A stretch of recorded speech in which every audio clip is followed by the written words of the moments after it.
Good morning, ladies and gentlemen. I am Rear Admiral Jay Vann, Commander of the Coast Guard Cyber Command. For those unfamiliar, Coast Guard Cyber Command is responsible for conducting full-spectrum cyberspace operations in support of administration, Department of Homeland Security, Department of Defense, and U.S. Coast Guard priorities.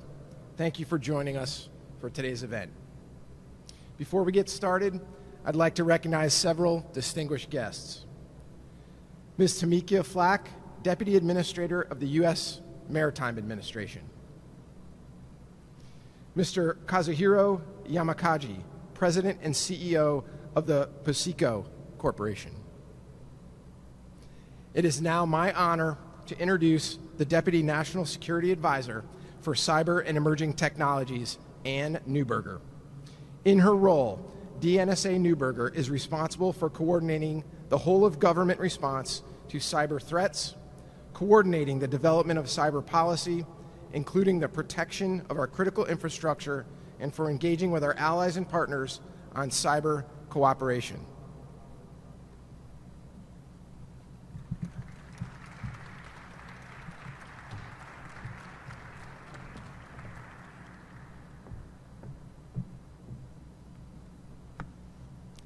Good morning, everyone.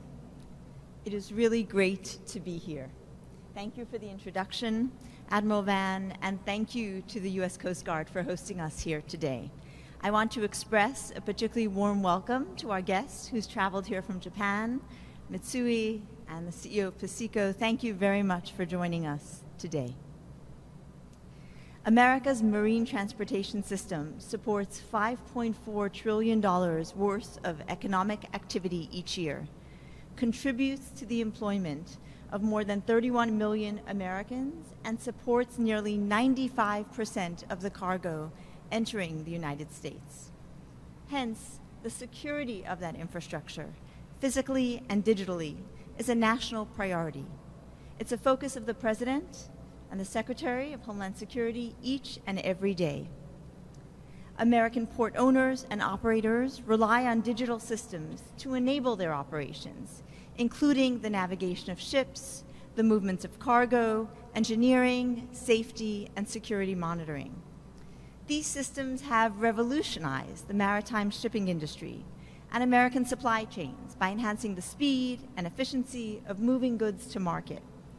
With that digital interconnectedness, however, come vulnerabilities that, if exploited, could have cascading impacts on American ports, on our economy, and our national security.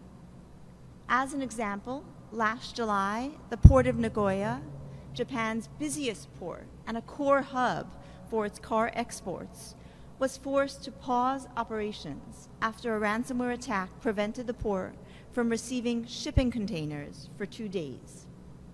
Today's announcement is focused on addressing exactly that kind of threat. It will strengthen the marine transportation system against those and other threats, ensuring this vital sector is fully capable of meeting domestic and global demand.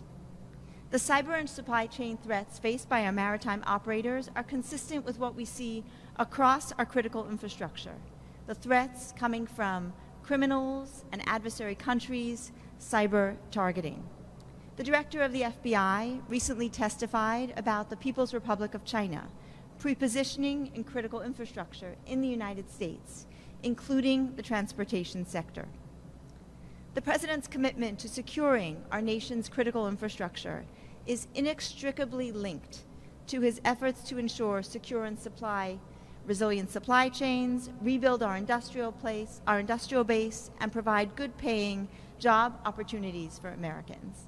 So let's talk about today's announcements. First, to ensure the U.S. government can directly address cyber threats to the marine transportation system, President Biden has just signed an executive order to bolster the Department of Homeland Security's authority to directly address maritime cyber threats. That includes through establishing new cybersecurity minimum standards to lock the digital doors of American ports, networks, and systems. Now the U.S. Coast Guard will have the express authority to respond to malicious cyber activity in the nation's marine transportation system by requiring vessels and waterfront facilities to address cyber risks that could endanger the safety of vessels, facilities, or harbors. The executive order also institutes mandatory reporting of cyber incidents or active cyber threats, endangering any vessel, harbor, port, or waterfront facility.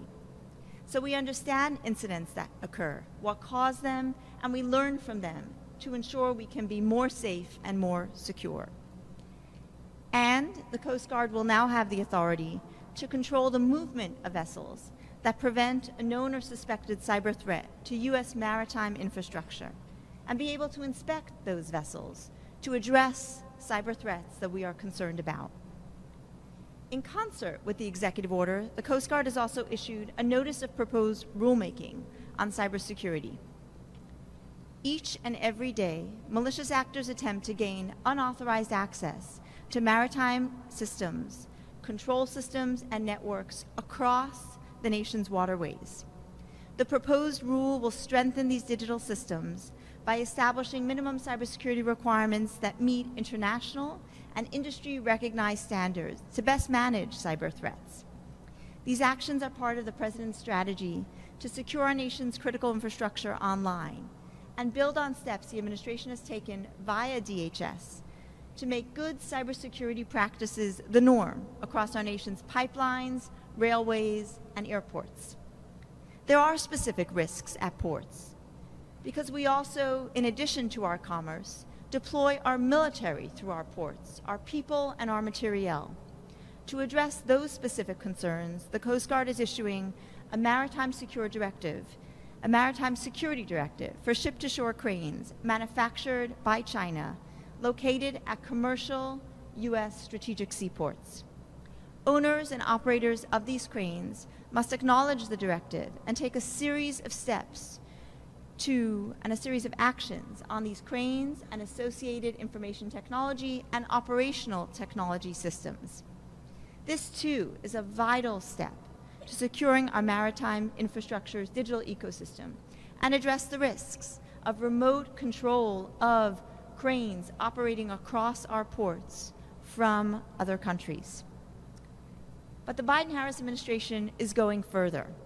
The administration will invest over $20 billion, including through grants, into U.S. port infrastructure over the next 5 years, through the President's Investing in America agenda, including the Bipartisan Infrastructure Law and the Inflation Reduction Act.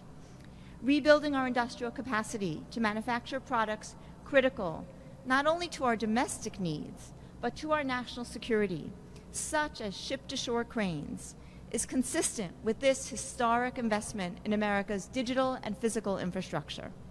We're therefore incredibly excited to announce that our private sector partners who are here with us today from PESICO Corporation, a U.S.-based subsidiary of Japanese-based Mitsui E&S, is planning to onshore U.S. manufacturing capacity for its crane production.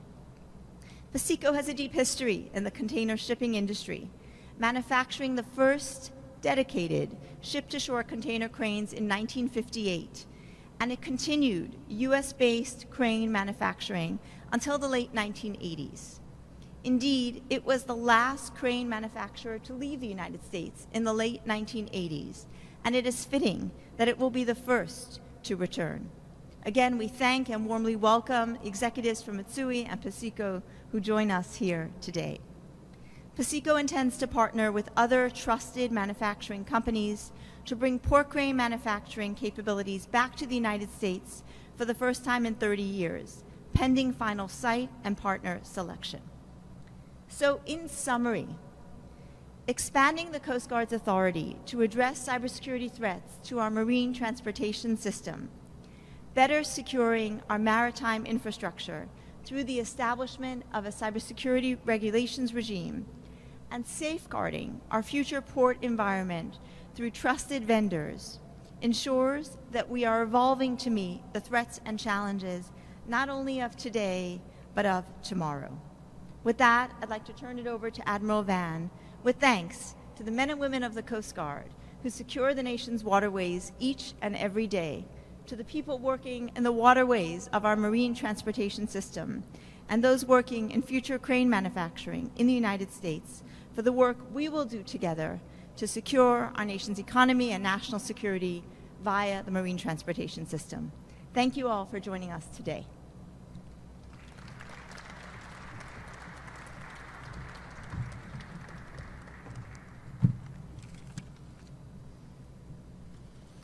Thank you, Deputy National Security Advisor Neuberger. It is now my privilege to introduce Acting Deputy Secretary of Homeland Security, Christy Canigallo. She is the Chief Operating Officer of the U.S. government's third largest agency and leads a workforce of over 260,000 people responsible for keeping our nation safe in the air, on land, at sea, and in cyberspace.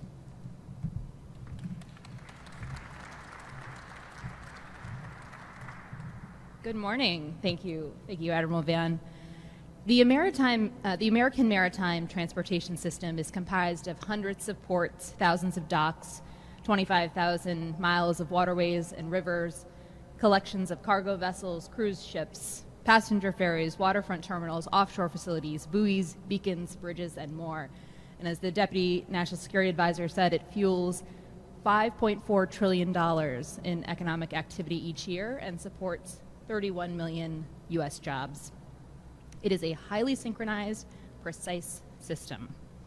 It is essential to the operations of both our military and private sectors. And disruption to it can cause catastrophic damage to our domestic and global economies and supply chains, to say nothing of the safety, security, and stability of the American people who rely on this system each and every day. And that's why it's such an alluring target for our adversaries. Consider that in recent weeks, the Department of Homeland Security, in partnership with others, caught a cyber collective from the People's Republic of China known as Volt Typhoon that burrowed into our critical infrastructure to catalyze widespread cyber attacks in the event of conflict with the U.S., hoping to sow further chaos, confusion, and disruption. Or consider that one single port, the Port of Los Angeles, the busiest port in the Western Hemisphere, which handles more than $300 billion of cargo per year, last year faced 54 million attempted cyber attacks every single month. Everything from spam to phishing to ransomware to targeted hijacking. That's 20 unique cyber attacks every second, 24 hours a day. Our adversaries only need to get lucky once, and we have to get it right every single time. In the face of increasingly complex and frequent cyber threats to our critical maritime and port infrastructure, the Department of Homeland Security, the U.S. Coast Guard, and all of us working to ensure our national and economic security need the tools and the authorities necessary to confront these threats head-on. And that's why earlier this morning, President Biden signed a new executive order that gives the U.S. Coast Guard the unmitigated ability to respond to cyber incidents in the port environment. And that's why the President's executive order, it bolsters the Coast Guard's already robust authorities to protect the maritime transportation system from acts of terrorism and other conventional threats by now explicitly expanding their remit to cyber threats. And that's why, as you heard from Ann, we are immediately putting this new authority into action. Leveraging this new express authority to respond to malicious cyber activity, today the U.S. Coast Guard is issuing a new maritime security directive to owners and operators of critical port infrastructure to take immediate steps to close vulnerabilities and mitigate unsatisfactory cyber conditions posed by certain PRC-manufactured cranes. And the U.S. Coast Guard today is releasing a notice of proposed rulemaking, which, in close collaboration with and with input from industry partners, seeks to establish minimum cybersecurity requirements for U.S.-flagged vessels, outer continental shelf facilities, and U.S. facilities in line with the Biden-Harris administration's national cyber strategy, which calls us to leverage mandatory requirements wherever possible to protect critical infrastructure.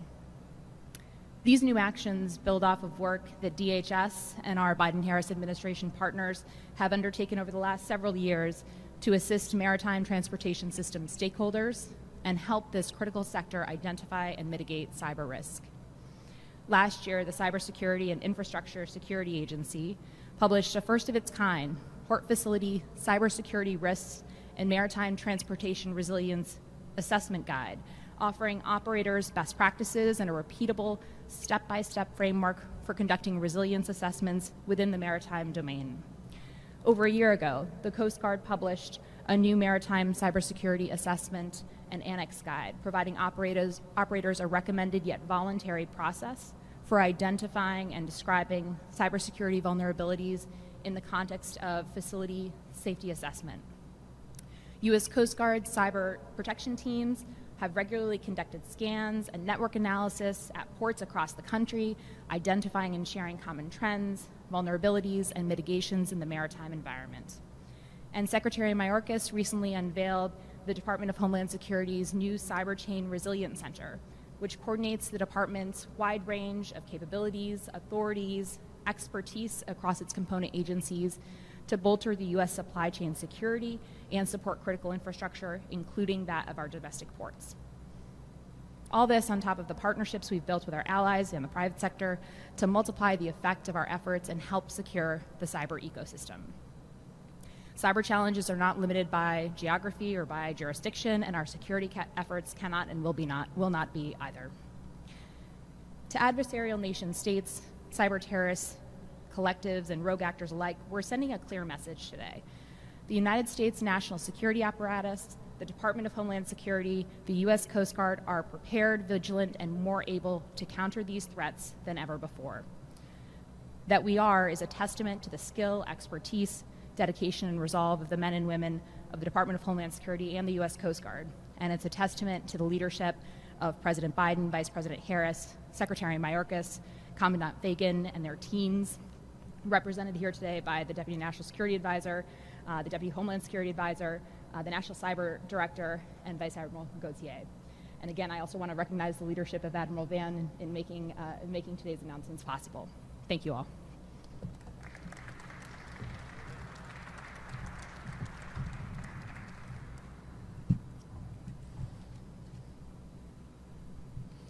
Thank you, ma'am. It is now my pleasure to introduce the Coast Guard Deputy Commandant for Operations, Vice Admiral Peter Gauthier.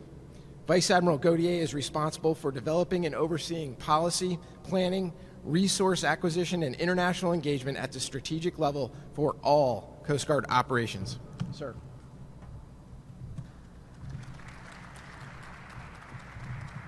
Thanks very much, Jay. Deputy Secretary Canagallo, Deputy National Security Advisor Newberger, thanks very much for your kind words for the Coast Guard and for all of your support getting us to where we're here today. Also, National Cybersecurity Director Coker and Deputy Homeland Security Advisor Durkovich, welcome and thank you as well. Welcome everybody to Coast Guard Air Station Washington. The Commandant regrets that she couldn't be here today, but she wanted to extend her warm welcome to you. Right before you is a premier Coast Guard air station where air crews respond every day to aerial threats in defense of the airspace above the National Capital Region in conjunction with NORAD.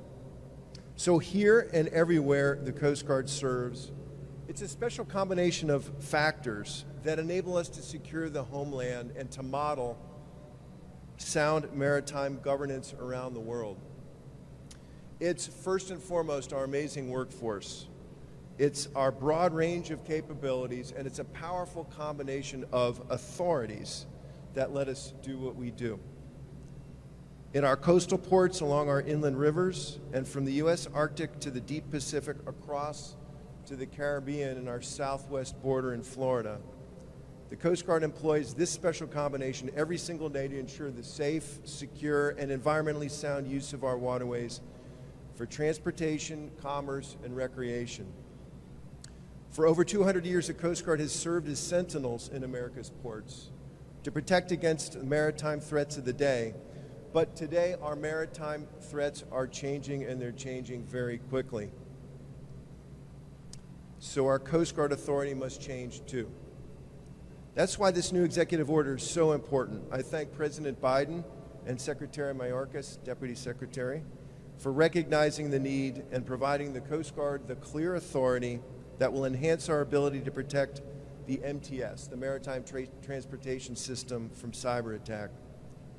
Now, our network of 42 captains of the port around the country will be able to intervene to address active cyber threats when they happen, particularly when vessel and port terminal operators cannot or will not take action. So just think for a moment about a scenario in which a waterfront facility in a U.S. port is compromised by a malicious cyber actor who gained access to the network, controlling gates, cameras, and other physical security measures to keep that facility secure.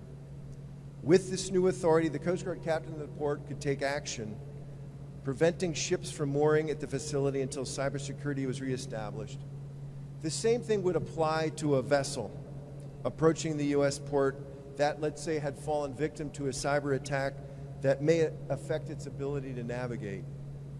The captain of the port can direct that ship to anchor and take actions to address the onboard cyber vulnerability to avoid risks to the rest of the port.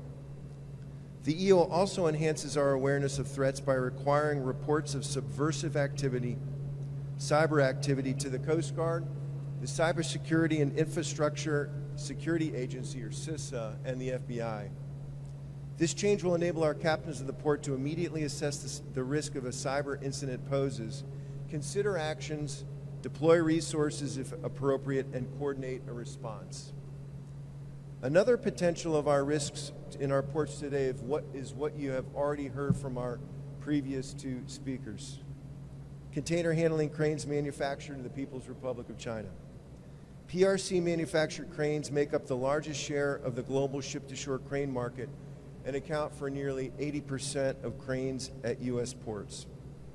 By design, these cranes may be controlled, serviced, and programmed from remote locations, and those features potentially leave them vulnerable to exploitation. The prevalence of these cranes, threat intelligence related to China's interest in disrupting U.S. critical infrastructure, and the built-in vulnerabilities of remote access and control of these cranes mean a malicious actor could use them to disrupt the maritime transportation system. That would have immediate and significant impacts to our national security and economic prosperity. Therefore, the Coast Guard must take additional measures to address this vulnerability. And today, using this brand new authority that we've just received, the Coast Guard will be issuing a directive requiring specific cyber risk management actions for all owners or operators of Chinese manufactured cranes across 23 U.S. ports. That's a little over 200 cranes in the U.S. This requirement and this directive are sensitive, so we're not releasing it to the public, but our captains of the port will work directly with crane owners and operators to deliver the directive and verify compliance within a reasonable time frame. But ship-to-shore cranes are only part of the infrastructure that enables the maritime transportation system to work. The Coast Guard must ensure that all critical facilities and vessels uphold good cybersecurity practices. So today we're announcing, as you've heard, a second action. Notice of proposed rulemaking to expand cybersecurity requirements across all MTS-regulated facilities and vessels, including facilities on the Outer Continental Shelf. The NPRM proposes standards based on CISA's cybersecurity performance goals. And those goals are already familiar to maritime industry, and our proposed cyber regulations fit with the structure and format of the existing physical security regulations that have been in place since 2004. The proposed regulations would require a number of cybersecurity measures, including account and device security, network segmentation, data security, training, incident response planning, and exercises, basically good cyber hygiene practices. So while the President's executive order enhances the Coast Guard's authority to intervene in response to cybersecurity threats, the notice of proposed rulemaking will strengthen cybersecurity to harden our ports and prevent cyber attacks from succeeding in the first place. We're encouraging the maritime industry to provide us comments on the proposed rule. The diversity across maritime operations and industry and the dynamic nature of the cybersecurity landscape make public comment critical to shaping requirements so that we can be straightforward and effective. As we move forward, we acknowledge that operations of the MTS are market-driven and they're primarily by the private sector. That's why we're going to work very closely in coordination with maritime industry, cybersecurity experts, and our colleagues across DHS and other agencies at the federal, state, and local level to make this all work. It's important for us to remember that the MTS is a system. When one part of that system is attacked, it can impact the whole system. The Coast Guard will keep pace with evolving threats and will uphold our responsibility to protect America's national security and economic prosperity. With $5.4 trillion of annual GDP and maritime commerce at stake, we cannot afford to leave that to chance. Once again, thank you to the administration, Secretary Mayorkas, who've given the Coast Guard a significant new tool that we can use to carry on our critical work. In every port, we have the watch on the water, in the air, and in cyberspace. Semper Paratus.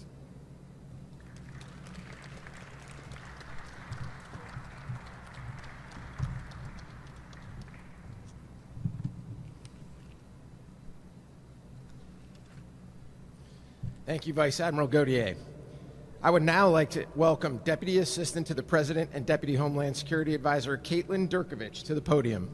As Deputy Homeland Security Advisor, Ms. Durkovich is responsible for advancing national policies and programs that strengthen and enhance the resilience of our critical infrastructure from both physical and cyber threats.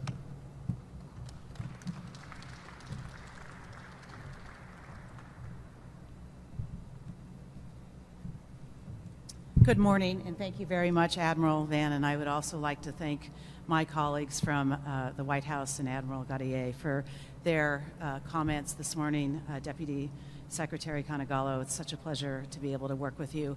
I would also like to echo the welcome to our distinguished guests from Mitsui and Pacifico. Thank you very much for being here this morning. It really is an exciting day. As Deputy Homeland Security Advisor for Resilience and Response at the National Security Council, I am honored to help lead the effort to protect our nation's critical infrastructure from all threats and hazards. Critical infrastructure security and resilience is an issue that is very near and dear to my heart. During the Obama administration, I had the honor of serving as the Assistant Secretary for Infrastructure Protection at the Department of Homeland Security. During that time, I was able to travel to many of our nation's ports, from Seattle to LA, Long Beach to New York, New Jersey, and see firsthand the complexity of this infrastructure and the importance to our economy and to our national security.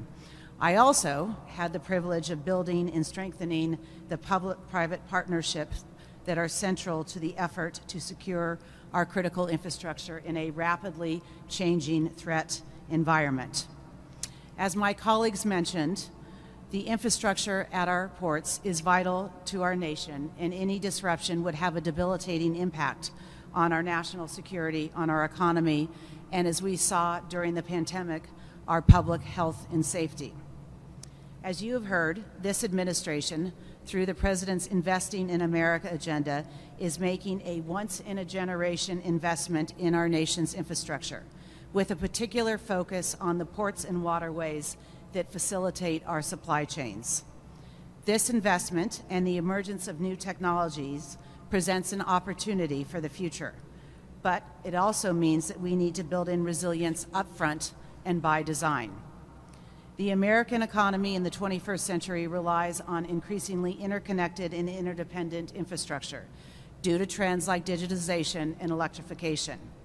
These are trends we're accelerating under the President's investments in the high-speed internet for all and clean energy technology.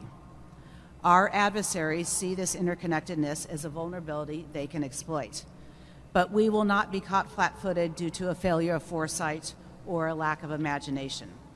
Securing our infrastructure and bolstering our national security will safeguard our democracy and our economy. It is more than just issuing directives.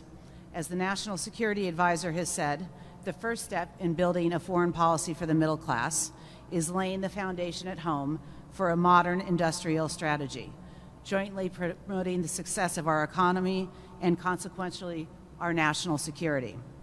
Today's announcement is an example of that theory in action. National security, economic security, and public health and safety are linked, and they underpin the resilience of our homeland. Our ports exemplify this linkage. When President Biden came into office more than 3 years ago, the country faced a fundamental challenge. Our industrial base had been hollowed out. We needed to adapt a new risk environment defined by geopolitical competition. Today's announcement is an example of the ways our security agenda and our economic agenda intersect, and an example of how public-private partnerships can strengthen our nation's infrastructure and our competitiveness, and in turn, strengthen our country. I want to thank the executives from PASECO and Mitsui E&S who are here with us today in the front row for committing to help rebuild U.S. manufacturing capacity, thanks to the over $20 billion this administration is investing in our port infrastructure. The United States can no longer ignore our economic interdependencies. Whether energy uncertainty in Europe or the cranes in our ports, these kinds of vulnerabilities can be and will be exploited for economic or geopolitical leverage. We face an era of strategic competition with nation-state actors that target American critical infrastructure and tolerate or enable malicious actions from non-state actors, particularly when it comes to cybersecurity. It is one of the reasons that Deputy National Security Advisor Neuberger and I have undertaken an effort on behalf of the President to rewrite the Obama-era Presidential Policy Directive on Critical Infrastructure Security and Resilience. We hope to issue a new national security memorandum this spring that sets the stage and prepares us for what President Biden calls the defining decade. American critical infrastructure and its security and resilience to all hazards is a top priority of this administration's and one of the President's legacy achievements. We are excited to work with our partners in industry to take all of the necessary measures to ensure the investments that President Biden has delivered to the American people are secure and resilient in the 21st century. So in closing, thank you. I want to echo Anne's gratitude to the whole of community that is part of and engaging in this important initiative. It is an honor to work with you. And with that, I'd like to turn it over, actually back to Admiral Van. I think you're going to introduce my colleague, Harry Cooker. Thank you all very much.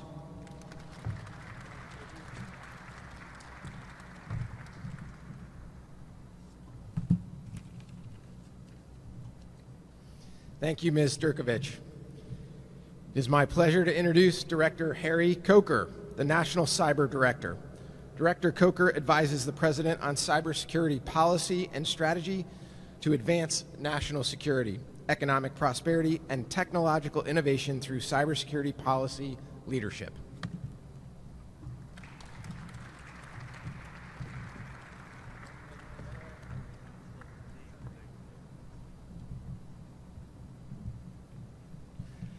Good morning. I'm pleased to be here with you all, to include our distinguished colleagues and our guests. And as we've announced, as a result of a 2-year full court press, we are moving together across the federal government to protect our ports and the maritime transportation systems from the growing cyber threat posed by adversarial actors. As a National Cyber Director, I'm very proud of this latest example of cohesion, commitment, and collaboration. The actions announced today are critical to improving the safety and security of our maritime transportation system. The cybersecurity challenges that we face as a nation are real, and the cyber threats to the port facilities and our maritime transportation network are substantial and growing. I, along with the Director of FBI, Director of CISA, and the now former Director of NSA and Commander of Cyber Command, recently testified before the U.S. House of Representatives about the cyber threats posed by the People's Republic of China. We know that their doctrine does include, in a time of conflict, to leverage access in our critical infrastructure to impair our military mobilization. Today's announcements and the actions that I know will follow will address that unacceptable risk. We often talk about critical infrastructure, the systems that are vital to our way of life. Today, we are reaffirming that protection of our nation's ports from physical and cyber risk is a matter of national security. And the Coast Guard will now have the authorities it needs to protect the maritime entryways to our great nation. As outlined in the President's executive orders, it's important that port officials, specifically the captains of the port, be empowered to deal with both cyber and physical threats as quickly as possible. This coordination with the interagency and federal law enforcement is key to responding to any incident and ensures that our ports will be more resilient in the face of new and ever-increasing threats. To their credit, the maritime industry has made great strides over the past few years protecting our ports and facilities. The Department of Homeland Security and the U.S. Coast Guard have been at the forefront of these efforts. I commend the Coast Guard and our private sector partners on their continuing efforts to address the cyber risks to our critical infrastructure. It is key to our national security and to our economic prosperity.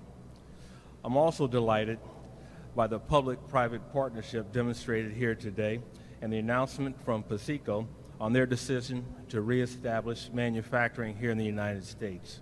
Thank you. As a Navy veteran, I've experienced firsthand how our ports and our maritime system are interconnected between the government and the private sector. That partnership is core to our ethos, and I look forward to working together with all of our maritime stakeholders towards achieving the President's goal of protecting our nation's critical infrastructure from cyber threats. And let me close with a final nod to the Coast Guard.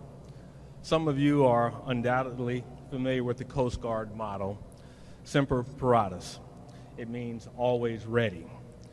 The brave uniformed, civilian, and contractor members of our Coast Guard are working every day to defend the ports and maritime entryways to our nation. They serve us proudly. They are always ready. And in the increasingly digital world, we must ensure that we are working together across the public and private sectors, across the federal government, to allow them to defend us from all threats, physical or cyber. Today, we've taken an important step in that direction. Together, we will be always ready. Thank you.